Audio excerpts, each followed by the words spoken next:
आज की जो सेकंड रिसोर्स पर्सन है डॉक्टर राधना गुप्ता मैम, मुझे लगता है मैम शायद जुड़ चुकी हैं हम सबके साथ।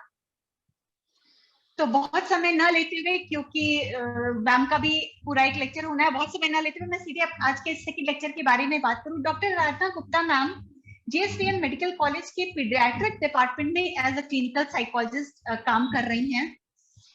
और अभी हाल ही में हम लोगों को मैम को सुनने का मौका मिला था, और बहुत शॉर्ट लेक्चर था क्योंकि टाइम की हम लोगों के पास कमी थी।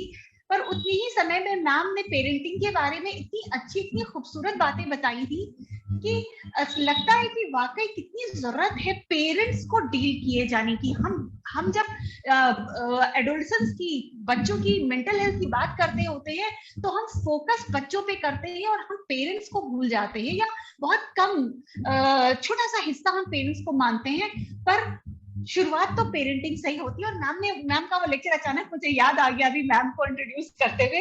तो मैं बात कर रही थी मैम के बारे में। तो मैम जेएसवीएम मेडिकल कॉलेज में एज अ काउंसलर काम कर रही है। मैम बच्चों और एडोलसेंस पर बेसिक मैम का फोकस होता है। और मैम इनके असेसमेंट और काउंसलिंग, न सिर्फ काउंसलिंग बल्कि असेसमेंट पर भी बहुत फोकस करती है कि प्रॉपर असेसमेंट होना चाहिए उनकी मेंटल हेल्थ का, तभी हम काउंसलिंग की तरफ प्रॉपर तरीके से आगे बढ़ पाए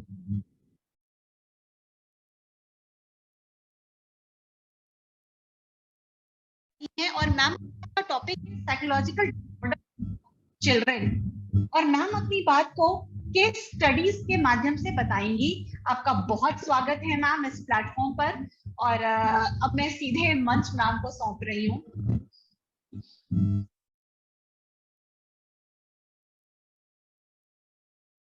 थैंक यू सीमा जी। आप सभी को मेरा नमस्कार। Am I audible? Yes, madam, you are audible. जी ma'am. Am I audible? Yes, ma'am. Community psychology association of India से जुड़े हुए हर पर्सन का बहुत बहुत आभार, बहुत बहुत धन्यवाद कि उन्होंने मुझे ये प्लेटफॉर्म दिया कि मैं इस प्लेटफॉर्म पे अपनी बात कह सकूं। तो सब सीनियर्स की ब्लेसिंग्स के साथ मैं अपने प्रेजेंटेशन शुरू करती हूँ। मुझे आज जो बात करनी है वो common psychological disorders of children पे बात करनी है। यूं तो चाइल्डहुड को हमेशा केयरफ्री और ब्लेस्ड फेज ऑफ लाइफ माना जाता है, और मेरा प्रेजेंटेशन इससे कुछ बेहतर आपके सामने पिक्चर क्लियर करेगा। तो what are psychological disorders? Psychological disorders in children are generally defined as delays or disruptions in developing age, appropriate thinking, behavior, social skills, or regulations of emotion. These problems are distressing to children and disrupt their ability to function well at home, in a school, or in other social situations. Prevalence of psychological disorders. India is a home over 250 million adolescents between the ages of 10 and 19 who constitute 20% of the total population. It is estimated that about 9.8 million of Indians aged 13 to 17 years suffer from serious mental illness, which would be greater in number if the entire age of spectrum of childhood and adolescence is considered. The most common mental illness in adolescents are anxiety, mood, attention, and behavior disorders. Anxiety disorders affect around 5% of children. Depression affects around 5% of children. The prevalence of psychosomatic complaints in children and adolescents has been reported to be between 10 to 25%. Psychological disorders in children can be hard for parents to identify. As a result, many children who could benefit from treatment don't get the help they need. Children can develop the same mental health conditions as adults, but their symptoms may be different. Parents can play an important role in helping their children if they know the warning signs. So, warning signs that child may have a psychological disorders include persistent sadness that lasts 2 weeks or more, withdrawing from or avoiding social interactions, hurting oneself or talking about hurting oneself, talking about death or suicide, outbursts of extreme irritability, out of control behavior that can be harmful, drastic changes in mood, behavior, or personality, changes in eating habits, loss of weight, difficulty sleeping, frequent headaches or stomach ache, difficulty concentrating, changes in academic performance, avoiding or missing.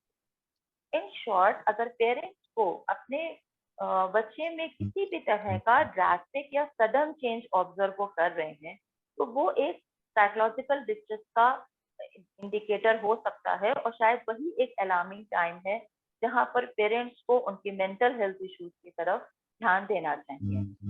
अगर हम classification of psychological disorders की बात करें, तो developmental disorders which include autism, intellectual disability, learning disability. Behavioral disorders include ADHD, that is attention deficit hyperactivity disorder, ODD, oppositional defiance disorder, and conduct disorder, PD.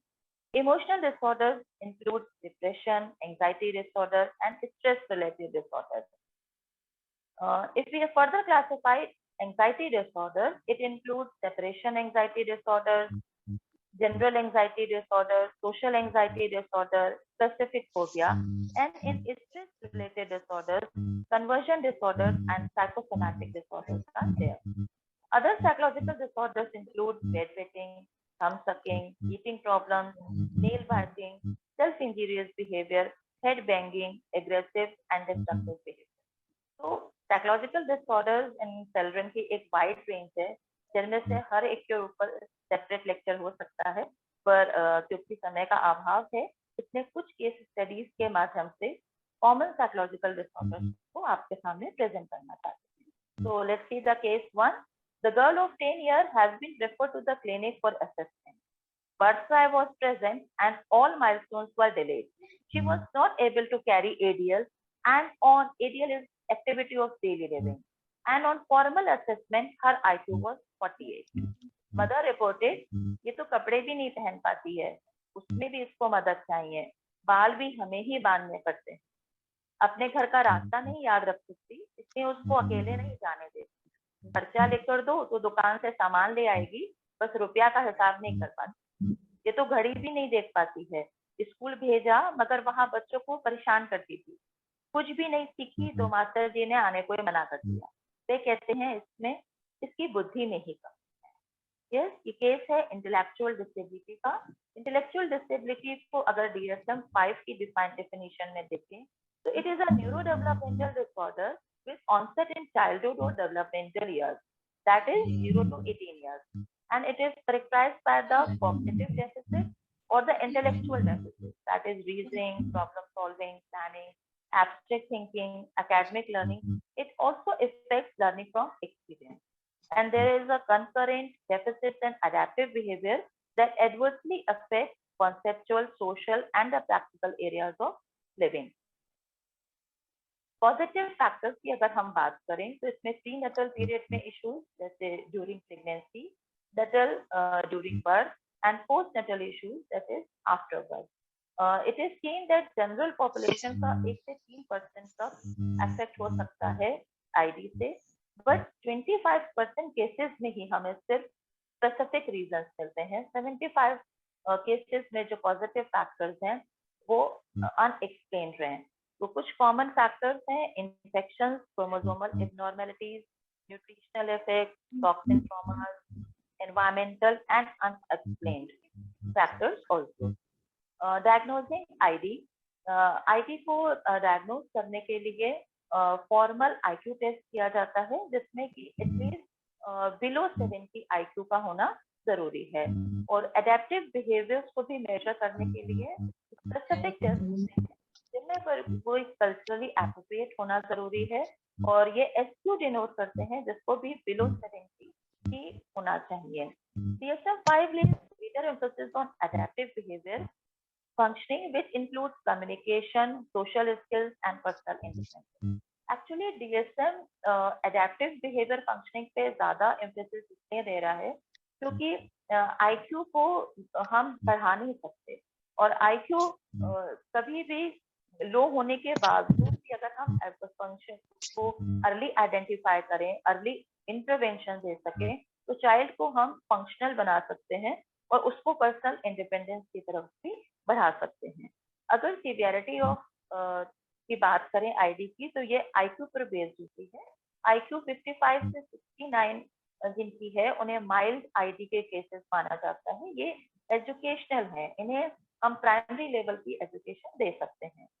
IQ 40 to 54 है, they are trainable, they are moderately intellectual disabled, इनको हम train कर सकते हैं। और below 25 it is profound ID, and between 25 to 39 it is severe ID which is only manageable. Intervention includes special education, therapies like speech therapy, occupational therapy, physiotherapy, social skills and life skills training, and the most importantly, parent counseling. Parent counseling ID के बच्चे को handle करना, उसको manage करना बहुत stressful होता है, तो पेरेंट काउंसलिंग की भी जरूरत होती है कि वो खुद के भी स्ट्रेस को मैनेज कर सके, जिससे कि वो बेहतर ढंग से अपने आईडी चाइल्ड को मैनेज कर सके। काउंसलिंग का दूसरा एस्पेक्ट उनको ये बताना है कि कब हमें बच्चे को स्पेशल एजुकेशन देनी है, कब हम अपने बच्चे को मेन स्ट्रीम एजुकेशन में एंटर कर सकते हैं, और मोस्ट इम्पॉर्टेंटली हमें अवेयरनेस क्रिएट करनी है, एक्सेप्टेंस क्रिएट करनी है। मैंने ये देखा कि जितने भी रूरल एरिया से आते हैं पेरेंट्स या फैमिलीज, वो इनको भगवान की देन मान के स्वीकार कर लेते हैं, और उनका इंटेंशन सिर्फ भारत सरकार द्वारा निर्गत किया जाने वाला विकलांगता प्रमाण पत्र हासिल करना होता है कि कुछ पेंशन मिल जाएगी मैडम, तो कोई ना कोई रोटी तो दे देगा। वो इस बात से बेखबर भी हैं और उसके लिए उदासीन भी हैं कि वो अगर चाहें तो बच्चे को थोड़ा अडेप्टिव बना सकते हैं, उसकी फंक्शनिंग को और इम्प्रूव भी कर सकते हैं। तो जब भी असेसमेंट के कंसर्न पेरेंट काउंसलिंग बहुत इंपॉर्टेंट पार्ट हो जाता है। Now see the case 2, a 6-year-old boy was referred to clinic. He was only child of his parents. The birth cry was present and his child progressed well. But after his second birthday, the problem started. Parents noticed a drastic change in behavior. He became aloof, his speech regressed, he would play alone, and eye contact was negligible. As days passed, he became very restless. His demands had to be met, else he used to be very upset. Mother reported, अब तो ये अपनी जरूरतें भी नहीं बता पाता, उसे बिस्किट चाहिए तो किचन में ले जाएगा, बस बाकी हमें खुद समझना पड़ता है कि वह मांग क्या रहा है। अपनी उम्र के और साथ के बच्चों के पास भी नहीं जाता, उसे बादल गरजने या बिजली कड़कने की आवाज से बहुत डर लगता है। बारिश हो तो घर से बाहर भी नहीं निकलता, अपनी उंगलियों से शैडोज बनाकर अकेले घंटों खेलता है। धागे के टुकड़े जमा करने का उसका शौक है, उनको लाइन से बार बार रखता है। उसे चलते हुए पानी को देखना या फिर घूमते हुए पंखे को देखना बहुत अच्छा लगता है। ये सारा क्लिनिकल मैनिफेस्टेशन हमें ऑटिज्म स्पेक्ट्रम डिसऑर्डर की तरफ इशारा करता है। ये एक स्पेक्ट्रम डिसऑर्डर है क्योंकि एएसडी में वाइड रेंज ऑफ सिम्टम्स होती है। एएसडी एक्चुअली स्वलीनता है। स्वलीनता बच्चे अपने ही क्रिएटेड वर्ल्ड में रहते हैं, उन्हें अपनी फैमिली का, अपने आसपास के लोगों से कोई वास्ता नहीं होता, या यूँ कहें उन्हें जरूरत आवश्यकता ही महसूस नहीं होती। और ये एक फैमिली के लिए बहुत डिस्ट्रेसिंग होता है क्योंकि उन्हीं का बच्चा उनसे कनेक्ट नहीं हो रहा, उनके संग अपने दुख नहीं बांट रहा, उनके दुख नहीं समझ रहा, उनके संग अपने हैप्पी मोमेंट्स भी शेयर नहीं कर रहा है। तो स्वलीनता जिसमें बच्चा अपने ही दुनिया में व्यस्त है, अपने ही तरीके से अपने आप को खुश रख रहा है। अगर हम ऑटिज्म की बात करें, it is again a neurodevelopmental disorder which say 2 to 5 cases per 10,000 children.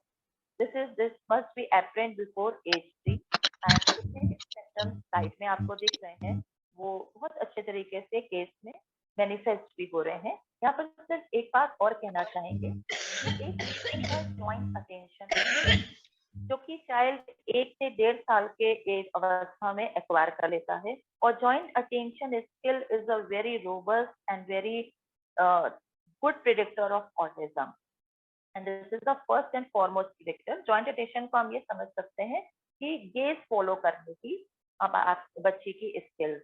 For example, अगर हम बालकनी में बच्चे को लेकर खड़े हैं, गोद में है बच्चा, कोई हवाई जहाज गुजरता है, हम उसको अगर देखने लगते हैं तो बच्चा बिना किसी इंस्ट्रक्शन, बिना किसी कुछ कहे भी हमारे संग संग उस हवाई जहाज को देखने लगेगा। या हम इशारे से उसे कुछ दिखाना चाहें तो हमारी गेज को फॉलो करते करते अटेंशन पे करेगा। This is a joint attention skill जो कि ऑटिस्टिक चिल्ड्रन में मिसिंग होती है, और ये सबसे पहले आइडेंटिफाई अगर कर ली जाए तो हम अदर रिस्पेक्टर्स पर भी काम कर सकते हैं और टाइमली इंटरवेंशन और आइडेंटिफिकेशन की तरफ बढ़ सकते हैं। रिगार्डिंग असेसमेंट कोई डेफिनेट मेडिकल टेस्ट नहीं होता। Interviews, observation, special checklist and the different sorts of professionals की जरूरत है। Paediatrician, speech therapist, learning consultant, psychologist and neurologist, पूरी टीम असेसमेंट तक पहुंच सकती है।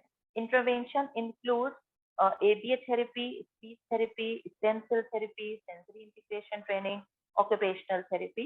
The goal of intervention is to lessen associated deficits and facilities, increase quality of life and functional independence. Now the case C, a 9-year boy was referred to clinic from school for assessment. He was the youngest in family. His father was a defense person and was posted in another state. His mother was basic school teacher. His behavioral problems were causing trouble at school. He had a difficulty learning and would get frustrated easily. He said things like, I don't want to go to school because I don't like it. Mother reported, इसमें ध्यान लगाने की बहुत परेशानी होती है। कुछ मिनटों के बाद वे कंसंट्रेट नहीं करता है, स्कूल में गुस्सा करता है, इंस्ट्रक्शंस फॉलो नहीं कर रहा है, बहुत आसानी से विचलित हो जाता है, उसका अपनी सीट पर बैठना मुश्किल है, ऐसा लगता है वो हमेशा चलायमान है, अक्सर स्कूल में बहुत परेशानी में पड़ता है क्योंकि वह अपनी बारी का इंतजार नहीं करता। अगर किसी और बच्चे के पास कोई खिलौना या कोई चीज है तो वो जाएगा और उनसे छीन लेगा। This is the case of ADHD, attention deficit hyperactivity disorder. This is a neurodevelopmental disorder which hits 3 to 5% of school-age children. The types are inattentive type, hyperactivity, and mixed type. If we talk about cause, low birth weight, preterm birth, prenatal stress, postnatal neglect, or the genetics are the causative factors. Clinical features of ADHD, it affects the different domains like cognition, affect, behavior, and so on. इसको हम एक example के through भी समझ सकते हैं। ऐसे हम सबके घर में भी all have the ceiling fan with the regulator, उसकी स्पीड को हम अपनी जरूरतों के हिसाब से एडजस्ट कर सकते हैं। अगर हम एज्यूम करें कि हमारी एक्टिविटी का भी कोई रेगुलेटर मीटर है तो हम अपनी एक्टिविटी को भी कंट्रोल करते हैं। अगर हम स्पिरिचुअल प्लेसेस में हैं, पूजा घर में है तो हमारी एक्टिविटी 1 है, अगर हम स्कूल में हैं तो 2 और 3 है, अगर पार्क में हैं तो हम 4 तक पहुंच सकते हैं, और अगर हम किसी पार्टी स्पेस पे हैं तो हमारी एक्टिविटी 5 इंटेंसिटी तक जा सकती है। बट ADHD चाइल्ड में ये रेगुलेटर भी मिसिंग होता है। वो किसी भी सिचुएशन में हो, किसी भी जगह पर हो, उसकी एक्टिविटी इज ऑलवेज ऑन 5। इस स्थिति में उसको काफी डिस्ट्रेस है क्योंकि सोशली डिसअप्रूवल मिलता है, काफी डिस्ट्रेस है, एकेडमिक परफॉर्मेंस अच्छी नहीं होती, उसके रिलेशनशिप विद पेरेंट्स, टीचर्स और पीयर्स सबसे अफेक्टेड होते हैं। Management, assessment and diagnosis done by clinical psychologist, give family guidance, train parents in behavior correction. ADHD को एक्चुअली मैनेज किया जा सकता है अगर प्रॉपर ट्रेनिंग और प्रॉपर थेरेपी दी जाए। इसी केस के रेफरेंस में आपसे बात करेंगे कि फैमिली गाइडेंस। इस बच्चे की जो मदर थी वो बेसिक स्कूल में टीचर थी, और जब भी अपने बच्चे को उसके स्कूल में लेकर जाती तो वहाँ के टीचर्स उसके ऊपर कंप्लेंट्स बताते रहते कि आपका बच्चा ये नहीं करता, वो नहीं करता। तो उसने फिर एक आसान तरीका ढूंढा क्योंकि वो अवेयर नहीं थी कि उसके बच्चे को कोई साइकोलॉजिकल प्रॉब्लम है या वो किसी तरह से मैनेज कर सकती है, और आसान तरीका उसने करा कि वो अपने संग अपने बेसिक स्कूल में बच्चे को ले जाती थी, जहाँ पर बच्चा पूरा फ्री होता था कि वो जिस क्लास में बैठ जाए, जिस टीचर के संग बात करे, जिस खिलौने से खेले, और कुछ भी नहीं समझ में आया तो बाहर खेत में जाकर वो पेड़ों के बीच में खेलता रहता था। पर जब फॉर्मल एजुकेशन की बात आई तो उसको बच्चे को स्कूल में एडमिशन मिला तो उसका वही वर्बेटम था कि मुझे स्कूल नहीं जाना, मुझे माँ के स्कूल जाना है क्योंकि मुझे वही स्कूल पसंद है। तो family guidance and parents training, parents counselling is must, क्योंकि वो ये समझ पाए कि हाँ ये कोई एक इशू है, ये सिर्फ एक सामान्य शैतानी नहीं है जो कि समय के संग ठीक हो जाएगी, या कहते हैं चंचलता नहीं है, इसको हम प्रॉपर मैनेजमेंट भी कर सकते हैं। Now case 4, A 17-year-old girl was referred to child guidance clinic. She lived in a joint family in a village near Kanpur. She was the eldest of 5 siblings. She studied in class 10 and very bright in studies. She admitted in hospital with complaints of headache, chest pain, hyperventilation, difficulty in breathing. Her reports of CT scan, chest X-ray, and EEG were normal. The mother reported, ये मन की थोड़ी कमजोर है, जल्दी ही बात का बुरा मान जाती है, उसको पढ़ना बहुत अच्छा लगता है, लेकिन परिवार के अन्य लोग उसकी पढ़ाई का विरोध करते हैं। दिन भर हम लोग वो ताने सुनने पड़ते हैं। उसके ताऊ के लड़के ने क्लास 10 के बाद ही पढ़ाई बंद कर दी, इसलिए अब हम पर भी दबाव पड़ रहा है कि हम उसकी पढ़ाई बंद कर दें। हमारे पास ज्यादा पैसा नहीं है, फिर भी किसी तरह से इसकी पढ़ाई करवाएंगे। हम कर्जा लेकर शहर में कमरा किराए पे लेने को तैयार हैं, मगर ये अब कुछ समय से अपने भाई बहन पर हरदम गुस्सा करती रहती है, चिल्लाती रहती है। अब तो वो जब भी पढ़ने बैठती है, उससे दर्द, सीने में दर्द बताती है, जबकि डॉक्टर कहते हैं सब कुछ ठीक है, सिर्फ नाटक कर रही है। ये नाटक नहीं कर रही है, ये साइकोसोमैटिक सिम्टम्स की प्रोसेस है। Psychosomatic symptoms are by definition clinical symptoms with no underlying organic pathology. Common symptoms seen in pediatric age group include abdominal pain, headache, chest pain, fatigue, limb pain, back pain, worry about health, and difficulty breathing. Potential source of stress in children, adolescents include schoolwork, family problems, peer pressure, chronic disease or disability in parents, family moods, psychiatric disorder in parents, and poor coping ability. Psychosomatic disorders के जो बच्चे होते हैं वो generally paediatrician या physicians के द्वारा functional कहकर क्लिनिक सीबीसी में भेज दिए जाते हैं, क्योंकि उन्हें मेडिकल टेस्ट के दौरान कोई भी पैथोलॉजी नजर नहीं आती है। और एक तरीका ये है इनको असेस करने का कि हमें अब साइकोलॉजिकल डिस्ट्रेस की तरफ वाक करना है। दूसरा, इनके जो सिम्टम्स होते हैं ना, उनमें बहुत वेगनेस होती है, वेरिंग इंटेंसिटी रहेगी, इनकंसिस्टेंट है, मल्टीपल सिम्टम्स बताएंगे। अगर एक बच्चे से पूछो अच्छा क्या प्रॉब्लम है, मुझे यहाँ दर्द होता है, अच्छा और कहाँ होता है, फिर ऐसा लगता है कुछ थोड़ा घूम रहा है, और घूमते घूमते पेट में पहुंच जाता है, अब पेट में दर्द शुरू हो जाता है। अच्छा ठीक है, चलो सीने में दर्द है, पेट में दर्द है, कुछ और भी होता है क्या? हाँ, कभी कभी सर में भी कुछ घूमने लगता है। तो ये मल्टीपल सिम्टम्स है सेम टाइम पे, एंड मोस्ट इम्पॉर्टेंट कि इन सिम्टम्स के बीच में कुछ ऐसे इंटरवल्स होते हैं जहां पर उनको सिम्टम फ्री गुड हेल्थ के इंटरवल फेजेस भी होते हैं। तो ये कैरेक्टरिस्टिक फीचर्स हैं कि हमें इस डायरेक्शन में सोचना है। एक्चुअली जो साइकोसोमैटिक डिसऑर्डर्स के पर्सन हैं वो कभी भी साइकेट्रिक डिस्ट्रेस की बात नहीं करते। उनको लगता है कि उनकी जो कितनी परेशानी है उसके पीछे कोई ना कोई शारीरिक कारण है, तो वो सारे हेल्थ केयर प्रोवाइडर्स के पास बार बार जाते हैं, टेस्ट कराते हैं, ट्रीटमेंट कराते हैं, और उन्हें कोई भी डायग्नोसिस नहीं मिलती, तो फिर फ्रस्ट्रेशन होते हैं। मैं उनसे कहती हूँ कि आप सब डॉक्टर खेल आए हो, अब आपको पता करना है कि एक्चुअली में मेरे बच्चे के संग क्या हो रहा है। हम इसको ऐसे भी समझ सकते हैं कि कोई प्रोलॉन्ग स्ट्रेस है बच्चे की लाइफ में और उसकी कोपिंग स्किल्स कम है, उसके फैमिली में सपोर्ट उसको प्रॉपर नहीं मिल रहा, या फैमिली डिस्कॉर्ड है, फॉल्टी पेरेंटिंग है, इन सब चीजों की वजह से वो स्ट्रेस को डील नहीं कर पा रहा। और कोई भी एक छोटा सा ट्रिगर आता है वो तब वो अपनी साइकोलॉजिकल डिस्ट्रेस को फिजिकल सिम्टम्स के माध्यम से एक्सप्रेस कर देता है, और उसके जो फिजिकल सिम्टम्स हैं वो सोशली एक्सेप्ट कर लिए जाते हैं, और बच्चे के सारी फैमिली का फोकस उसके ट्रीटमेंट पे लगता है। अगर हम इस केस के रेफरेंस में देखें तो उस बच्ची के फाइनेंशियल स्टेटस थे, फैमिली जॉइंट फैमिली में उसे पूरी तरह से क्रिटिसिज्म मिल रहा था, उसे कोई सपोर्ट नहीं था, उसकी खुद की कोपिंग स्किल्स बहुत कम थी, क्योंकि तभी वो फ्रस्ट्रेशन और एग्रेसिव हो रही थी अपने भाई बहन के संग, उनके साथ एडजस्ट नहीं कर रही थी। और जब माँ ने ये कहा कि हम कमरा किराए पे लेकर ले लेंगे, तो उसको एक और प्रेशर आया कि अब मैं और खर्चा कराने वाली हूँ माँ का, और इसके साथ ही मुझे 10th में बहुत अच्छा परफॉर्म करना है। तो ये सारा प्रोलॉन्ग स्ट्रेस जब वो हैंडल नहीं कर पाई, तब उसमें ये तरीका अपनाया कि इस तरह के फिजिकल सिम्टम्स के माध्यम से उसने अपने स्ट्रेस को हैंडल करा। एक और इम्पोर्टेंट बात यहाँ समझने की ये है कि सोमैटिक सिम्टम्स फेक नहीं होते। अगर बच्चा रिपोर्ट कर रहा है तो वो डिस्ट्रेसिंग सिम्टम है।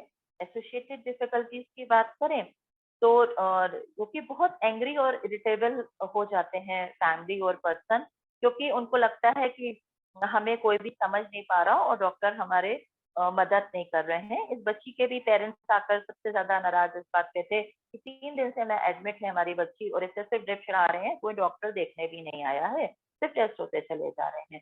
तो काफी टाइम और एनर्जी इन्वेस्ट करनी पड़ती है ऐसी फैमिलीज को और ऐसे बच्चों को कन्विंस करने के लिए कि आपका जो फिजिकल प्रॉब्लम है वो उसके पीछे छिपे हुए कारण साइकोलॉजिकल है, और आपका शरीर अगर हम एक मशीन माने तो वो पूरी तरह से ठीक काम कर रहा है।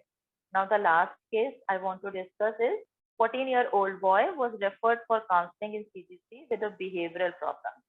His father was a government officer and mother was a homemaker. He had a younger sister. He had shifted to the city only 1 year ago. There had been a lot of change in his behavior from 6 months. He had become very aggressive. He used to argue with everyone and started showing a lot of hostility towards his sister. And mother reported, इसका मन पढ़ाई में नहीं लगता। पहले 90% तक आते थे, अब ज्यादातर मोबाइल चलाता रहता है। कुछ भी कहो तो बहस करने लगता है, जैसे इसे मुझे परेशान करने में बड़ा मजा आता है। पहले पापा की बात मानता था, पर अब उनसे भी लड़ाई करता है। स्कूल से लगातार शिकायतें आ रही हैं। डांटने पर 2 बार घर छोड़कर भी जा चुका है। अब तो कुछ भी कहते डर लगता है, बस अपनी मनमानी करता है। This case indicates oppositional defiant disorder (ODD). Children often test the limits of their parents and authority figures. Some level of disobedience and rule breaking is normal and healthy part of childhood. Sometimes, however, the behavior can be persistent and frequent. This ongoing hostile or defiant behavior could be sign of oppositional defiant disorder. इसको treat करना और manage करना बहुत आवश्यक इसलिए है क्योंकि अगर ये अननोटिस और अन रिकॉग्नाइज चला जाता है तो टीनेजर ईयर्स या फिर फर्दर एडल्टहुड में ये और कंडक्ट डिसऑर्डर में कन्वर्ट हो सकता है या अदर एडजस्टमेंट इश्यूज को भी लेकर आता है। सिम्टम्स इंक्लूड, शॉर्ट में बात करें तो अथॉरिटी को डिफाई करते हैं, उनको मजा आने लगता है अथॉरिटी की बात ना सुनने में, बहुत टेम्पर टेंट्रम्स होते हैं उनके, और हॉस्टाइल होते हैं towards peer and the younger one. Risk factors, family discord, children absorb a lot of what happens around them. If they surround by dysfunction and conflict, their behavior may suffer. Other factors include exposure to violence and substance abuse, gender, family history, and other conditions. Family Discord के term में इस case को हम और highlight करना चाहेंगे। जिस बच्चे बॉय की अभी बात हो रही थी, इस बॉय से जब बात हुई तो उसने ये बताया कि मैम मैं छोटे से स्कूल से बड़े से शहर में आ गया, मेरे 82% आए थे, पर मेरी माँ ने मुझसे कहा कि अब तो तुम्हारे नंबर इतने कम हो गए हैं कि मुझे अपने घर में बताने में भी तुम पर शर्म आ रही। तो आप समझ सकते हो कि मदर कितनी इनसेंसिटिव है, वो बच्चे की इमोशनल नीड्स को नहीं समझ पा रही है कि वो किस लेवल से गुजर रहा है, बल्कि ओवर एक्सपेक्टिंग पेरेंट्स है, which is a major fault of parenting. साथ ही उसने ये भी बताया, रोल मॉडल के टर्म में भी माँ से काफी डिफॉल्टी पेरेंटिंग थी। उसने बताया कि मम्मी और पापा के बीच में लड़ाई होती रहती है और मेरे घर छोड़ने की बात इन्होंने तो आपको बता दी, पर क्या इन्होंने कभी आपको ये बताया कि जब भी पापा से लड़ाई होती है तो ये घर छोड़कर गांव वाले घर में चली जाती हैं और 2-2 3-3 महीने वहीं रहती हैं और पापा हम लोग की टेक केयर करते हैं। तो फैमिली डिस्कॉर्ड अगर है, फैमिली डिसफंक्शनिंग है, तो फिर बच्चे को मुश्किल होता है एक स्ट्रेसर्स को हैंडल करना, और ये कॉन्फ्लिक्ट, ये स्ट्रेस उसको ओडीडी के रिस्क फैक्टर में कन्वर्ट भी कर सकता है, ले जा भी सकता है। So now, preventing mental health problems means starting in the earliest years of life to promote healthy social and emotional development, identify and address concern as soon as possible, and support those who surround young children. People with strong social emotional skills are better able to cope with everyday challenges and benefit academically, professionally, and socially. From effective problem solving and self-discipline, from impulse control to emotional management and more. SEL, Social Emotional Learning, provides a foundation for positive long-term effects on kids, adults, and communities. Professor Saxena sir हमेशा social emotional learning, positive parenting, positive schooling और CASEL model की बात करते हैं। तो यही बात मैं भी कहना चाहूंगी कि सर का ये ग्रोथ मॉडल के जो जिक्र हमेशा करते हैं वो क्लिनिक मॉडल के लिए भी बहुत जरूरी है, क्योंकि अगर इसी तरह की सोशल इमोशनल लर्निंग हम बच्चों को दे पाए तो शायद हम कुछ साइकोलॉजिकल डिसऑर्डर्स को प्रिवेंट भी कर सकेंगे और मैनेजमेंट की तरफ बेहतर तरीके से आगे बढ़ सकेंगे। So there are some steps I want to share. The first is psychoeducation, providing information about child development, mental health disorders, the impact of poor mental health on individual functioning and its impact on the family. Skills training is required to improve problem solving, positive communication, relationships or parenting, or to reduce conflict and aggression. And some techniques for self-management of symptoms, including relaxation, cognitive restructuring, and identifying risk factors, help to strengthen partner relationships, build support networks, increase positive activities, and increase resilience in children. So thank you. This is all from my side. Thank you so much for patience.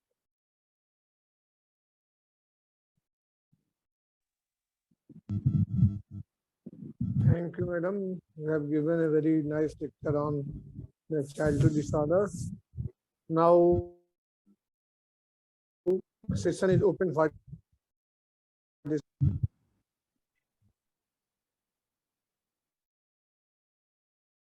Any suggestions? I have one or two curiosities, if I am permitted, sir. Pramila. Yes, please. Radhna ma'am, I'm Pramila Batra Prabha. I'm also into counseling. मेरे को एक बड़ी भारी curiosity बहुत पुरानी है, and I think you are the right person. ये thumb sucking वाला जो बिहेवियर होता है, बच्चे पैदा होते ही 2 घंटे के बाद ही थम सकिंग करना शुरू कर देते हैं। तो इससे बचने के लिए, because it is definitely stressful, ये तो गलत है कि लोग वो मिर्ची लगा देते हैं और ये वो, उससे क्या होगा? मतलब थम सकिंग तो जरूर छूट जाएगी मैम, लेकिन उससे कोई स्ट्रेस तो खत्म नहीं होना। पर ये मुझे कभी समझ नहीं आया कि is it mother's stress that is carried to the child और there is some other reason? ये अगर आप मुझे कुछ गाइडेंस दे पाए तो I will be obliged.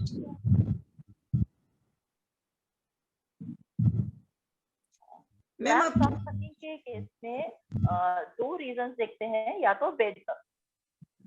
Hello जी जी। हाँ जी मैम थम सकिंग बेसिकली या तो नीड फॉर स्टिमुलेशन है या फिर it's the avoidance of boredom. 2 cases में 2 तरीके से हम इससे एक्सप्लेन कर सकते हैं कि हम सब में स्टिमुलेशन की नीड है।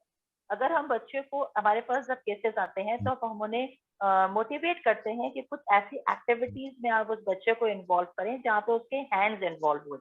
तो जो नीड फॉर स्टिमुलेशन है वो शायद सेटिस्फाई हो जाएगी और वो थम सकिंग नहीं करेगा।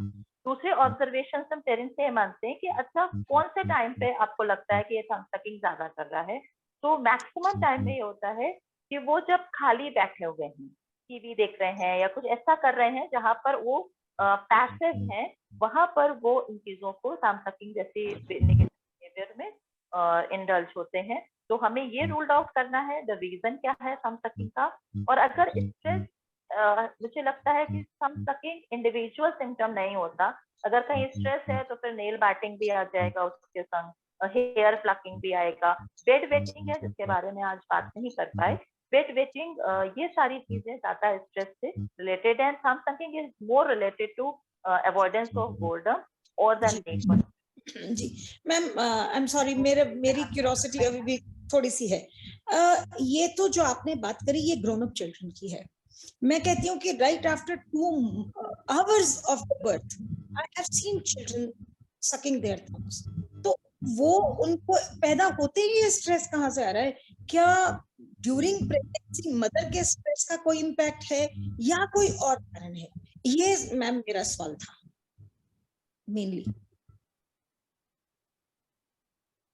मैम ये भी हो सकता है कि मदर स्ट्रेस का भी ये मैनिफेस्टेशन हो, मगर शायद ये अगर हम देखें कि बच्चा जब सेंसेस कनेक्ट करता है वर्ड से, तो वो सबसे पहले ओरल सेंसेस के थ्रू कनेक्ट करता है।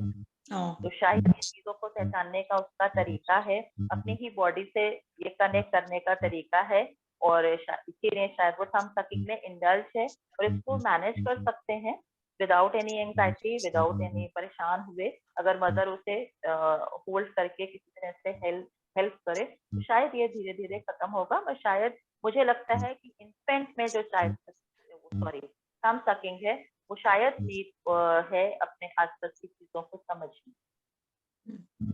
ठीक है मैम, बस मेरी एक यही क्यूरियोसिटी थी। और एक मेरे को ये लगता है कि बहुत सारे बच्चे ऑपोजिशनल डिफाइंट डिसऑर्डर से सफर नहीं कर रहे। आप प्लीज इस पे जरूर कमेंट करें।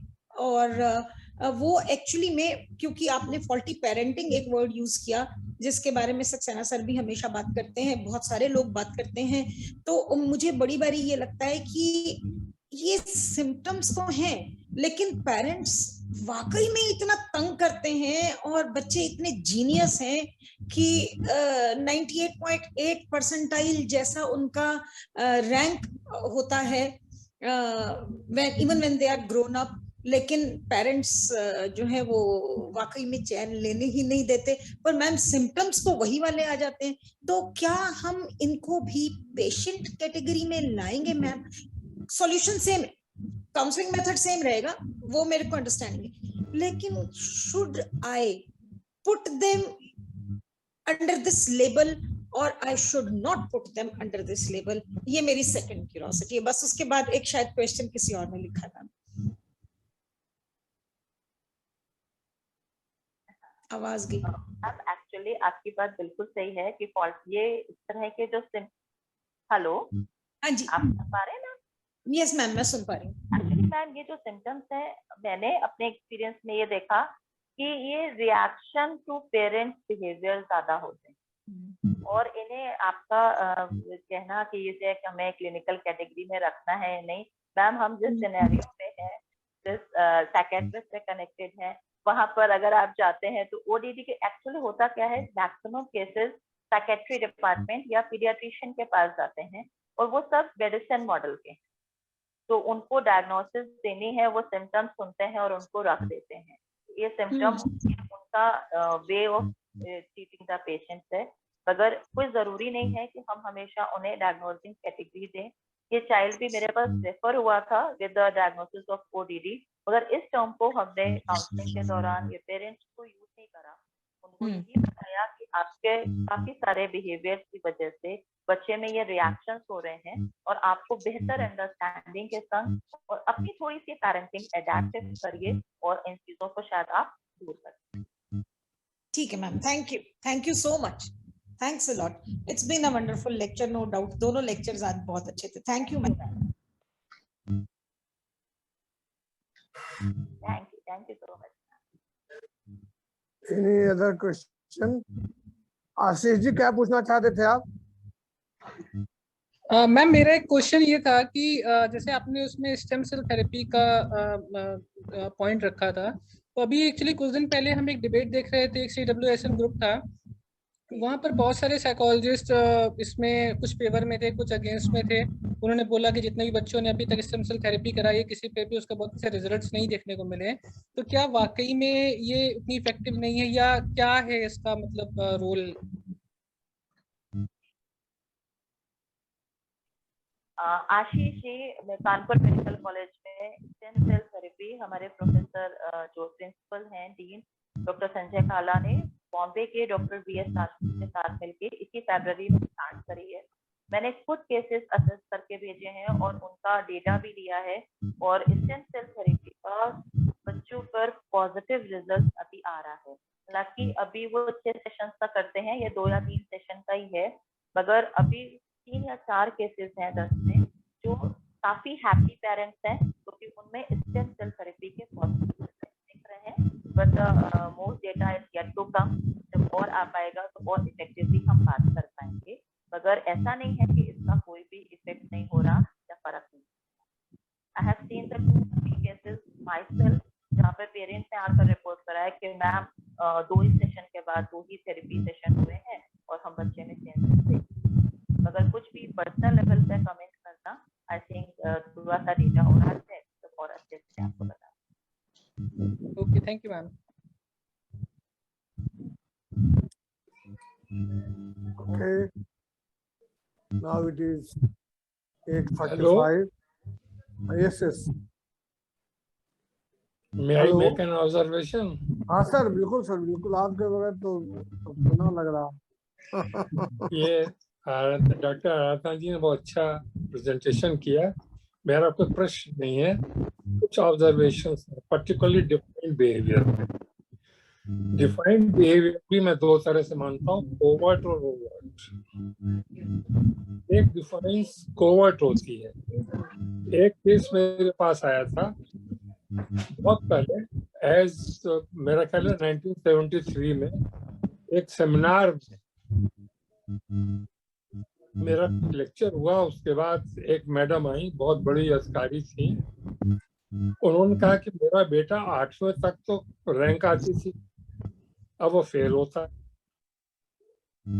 2 साल से फेल हो रहा है।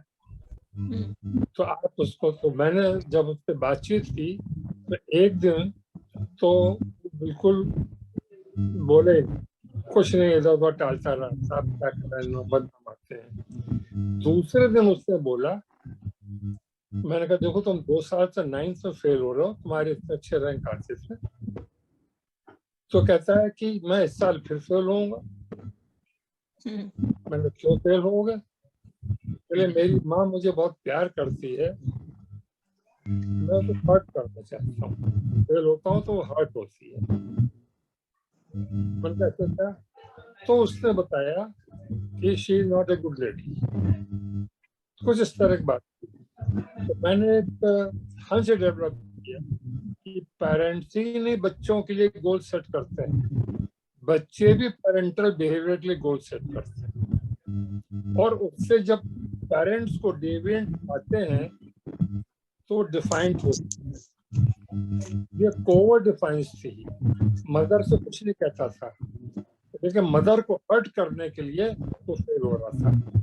दूसरा केस मिला था, एक स्टूडेंट बहुत अच्छी थी पढ़ने में, उसका परिवार भी बहुत अच्छा था, फादर भी बहुत अच्छे थे, शरीफ आदमी थे, लेकिन शाम को दारू पीते उसकी मदर को पीते। तो वो लड़की 10th में उसके रैंक भी आई, लेकिन वो काफी डिस्टर्ब थी, क्योंकि मोहल्ले के लोग जो आसपास के बच्चे भी उसी स्कूल में पढ़ते थे। तो मेरा ये मानना है कि इस तरह के बिहेवियर में जो बच्चों की एक्सपेक्टेशन पेरेंट्स से होती है, उस एक्सपेक्टेशन का भी अगर वो नहीं पूरी होती है तो उसका भी शायद असर पड़ता है। तो एक केस कोवर्ट मतलब हॉस्पिटल का था, एक ओवर्ट का था।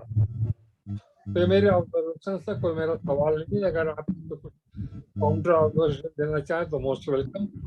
ये मेरा ऑब्जर्वेशन है कि बच्चे भी पेरेंटल बिहेवियर की एक्सपेक्टेशन करते हैं, गोल सेटिंग करते हैं।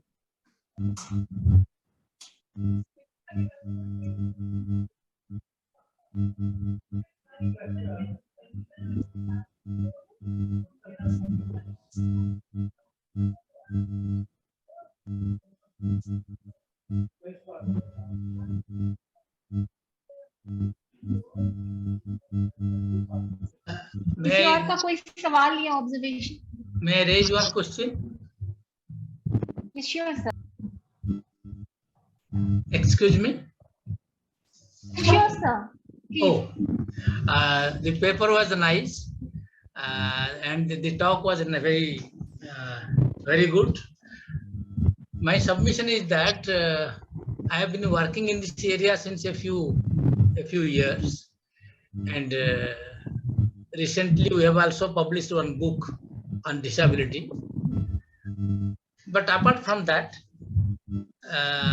the talk would have been more meaningful if the needs of the children suffering from psychological disorders, the needs, what are the children with the autism or children with epilepsy or any kind of, if that could have been incorporated, I think the paper will be a very good paper internationally if these things can be taken into consideration. If the author feels so, this is my submission. I don't criticize. It's a very good paper, but this is my submission. Sir, please reference of your book, sir. Sir, please reference of your book. Oh, reference of my book. Yes, sir, please.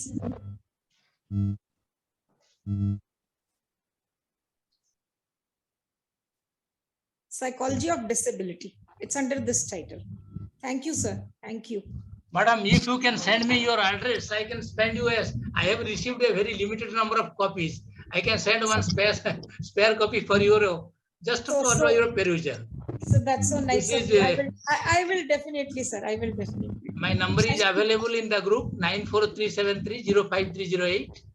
And with the permission of Professor Saxena, I have sent one copy to him, and I hope Professor Ramjilal might have get one copy. Yes, I have received. This is the book. Sure, sir. Thank you. And this is copy. Yes, please. Madam, I will send the number of Dr. Professor G.K. Nanda. I will send you. No. This is a group discussion, and Madam presented a very nice paper. So please, this is for only to enrich the paper. Yeah. Thank you for allowing me to put my words. Thank you. Thank you so much, sir. Sir आपके suggestions को ध्यान में रखते हुए जरूर ये चीजें incorporate करेंगे और सर आपकी एक बुक की कॉपी हमें भी चाहिए.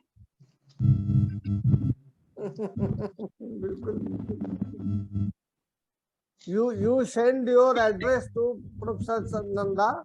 You send your address to me, and I will send it to Professor G.K. Nanda, and he will send a copy to you. No problem.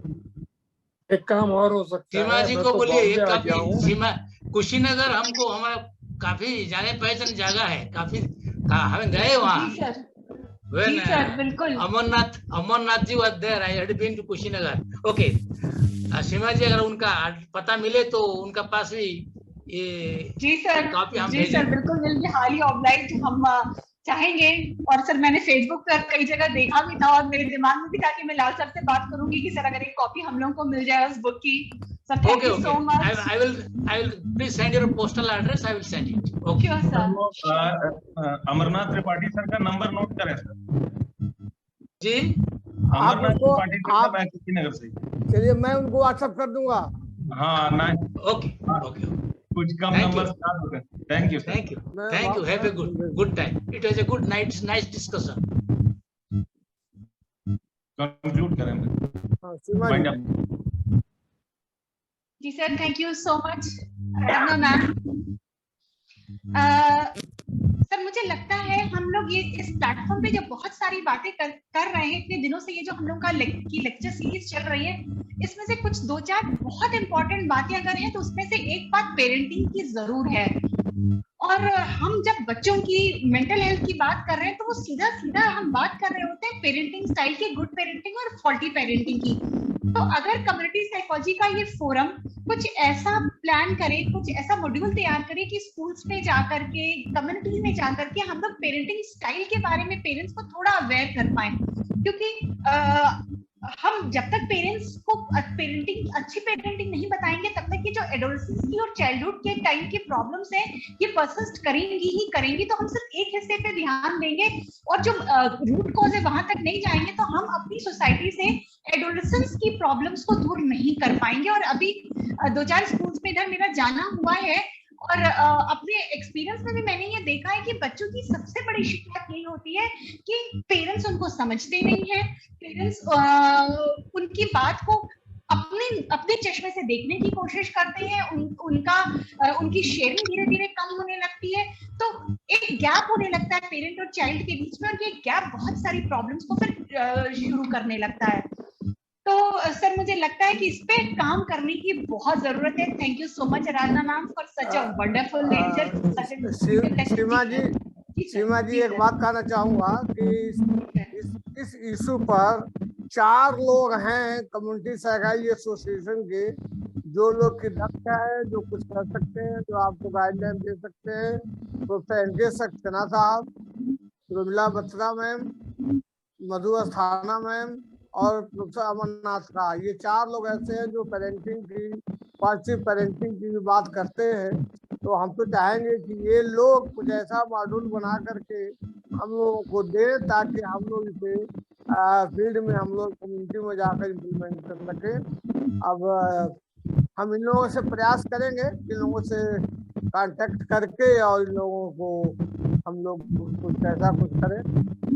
चलिए, थैंक यू, आगे जी चलिए। Sir thank you. जी sir thank you so much.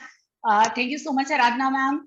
और हमें लगता है कि अगर हम लोग ये छोटी छोटी सी बातों का ध्यान रखें तो अपने एडोलेसेंट्स को अच्छा गाइडेंस दे सकते हैं। इसी के साथ हम आज का अपना ये लेक्चर हम लोग खत्म कर रहे हैं।